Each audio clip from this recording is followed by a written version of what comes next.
Doctors of Reddit, what made you say how are you not dead? Story 1.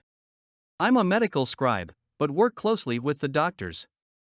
We had a cancer patient whose caregiver called in to request a refill on morphine drops, as they were almost out. The problem was that the prescription was for a 30-day supply, and they had only had it for a week. The patient is hospice, meaning they will be dead soon, so the doctor agreed to refill the medicine.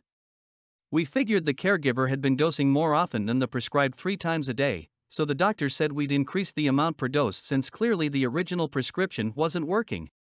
A couple hours later, we get a call from the pharmacy. The caregiver is saying that the dosage has been lowered, not increased.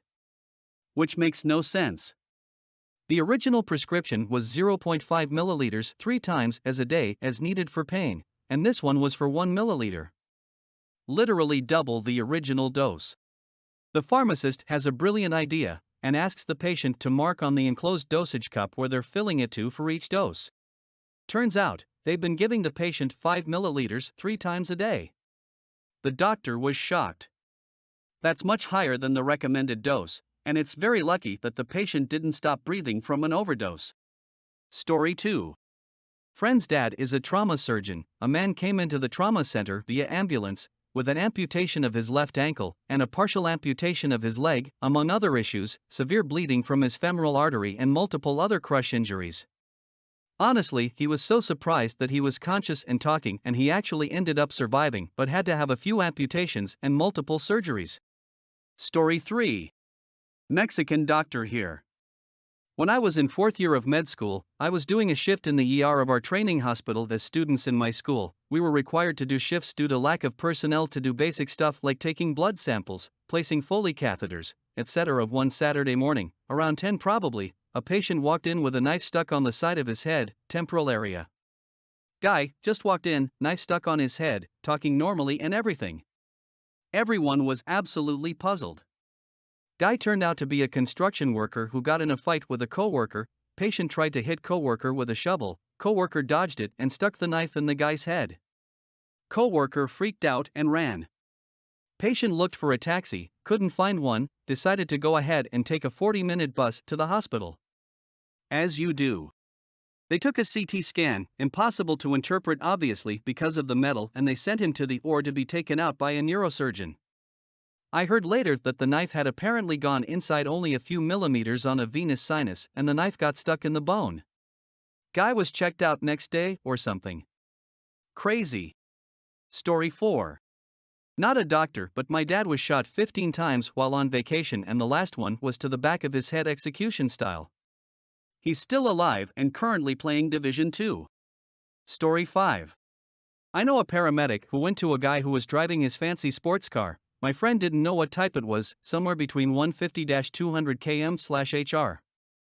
I'm not sure if he just lost control or he hit something, but the car rolled, he got ejected from the car, ended up down a very steep ditch and walked away with nothing more serious than a sprained wrist. The car was scrap metal. Story 6. Didn't happen to me but to my dad, apparently also not a doctor. When my dad was in his 30s, he was going somewhere and I guess his vehicle broke down on a set of train tracks, and by some damn fluke the train came and T-boned him, which launched the car. Somehow he came out of it being bruised from his neck to his groin, and I believe a couple broken bones. Doctors have no idea how the hell he survived. Another time he was catapulted by being rear-ended by a truck on his motorcycle, and he went over the truck and into another person's windshield. Again he came out with a bunch of bruising and some broken bones. The man was near indescribable. Story 7. Patient here. When my doctor discovered I was hypothyroid, my TSH was 87. Normal healthy person TSH is around 1. When it gets to around 4 is when you're generally diagnosed and start treatment. It wasn't quite "how are you not dead," but definitely in the neighborhood of "how are you not in a coma right now." I was pretty tired, but I thought it was just a side effect of a medication. Story 8. This one is more of a "how the fuck did your body do that" instead of "how are you not dead" thing that happened with my uncle. I'm definitely not a doctor, but I heard most of the details of this thing. My uncle is a healthy guy who has a habit of just eating whatever he likes as compared to drinking, smoking, or any kind of drugs.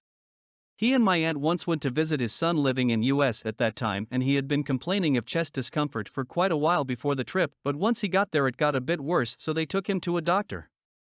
The doctor asked for a few tests to be done. Cue all the tests completed and the results being given the doctor. The doctor nearly dropped the test results when he got to the third page or so and called for a nurse. Nurse came in and he pointed to my uncle and told her to prep him for surgery.